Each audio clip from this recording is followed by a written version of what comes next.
लोकसभा चुनाव की बिसात पर वैसे तो सभी दलों ने अपने अपने दांव चलने शुरू कर दिए हैं, लेकिन जैसे जैसे चुनाव नजदीक आ रहा है, यूपी का सियासी दंगल बेहद दिलचस्प होता हुआ नजर आ रहा है।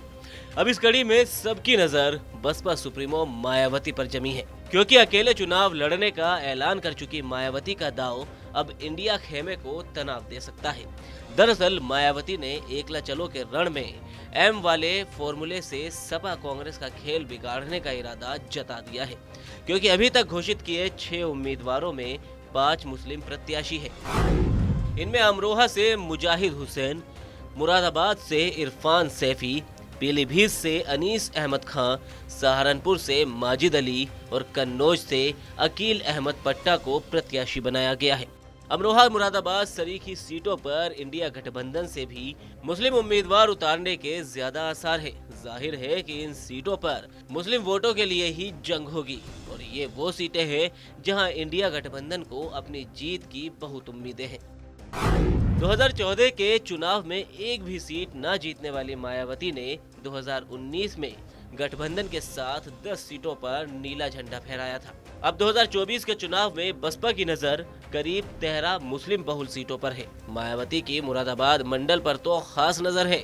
वहीं इन सीटों पर मुस्लिम उम्मीदवार उतारने का प्लान है, जहां मुस्लिम आबादी करीब 20 से 30% है।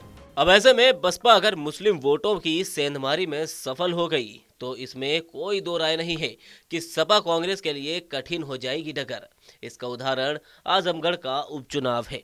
अब मायावती के इस फॉर्मूले से बीजेपी को भी फायदा होना संभव है। वहीं मिशन 80 के साथ ही बीजेपी का दावा यही है कि अब की बार 400 पार, फिर से मोदी सरकार। पूरे देश के अंदर एक आवाज है और वो आवाज है 2024 में फिर एक बार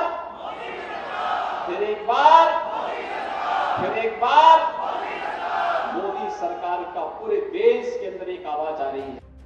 बहरहाल एक कहावत है कि ना खेलेंगे ना खेलने देंगे। सपा कांग्रेस के मुस्लिम उम्मीदवारों के सामने बसपा से मुस्लिम उम्मीदवार उतारने के प्लान से यूपी के दंगल में भी ये कहावत चरितार्थ होती हुई दिख रही है। ऐसे में सवाल यही है कि मायावती का ये मुस्लिम दाव इंडिया गठबंधन को ही देगा तनाव। सवाल तो ये भी है कि अगर 13 सीटों पर उतारे मुस्लिम कैंडिडेट तो सपा कांग्रेस को करेंगे कितना डेंट।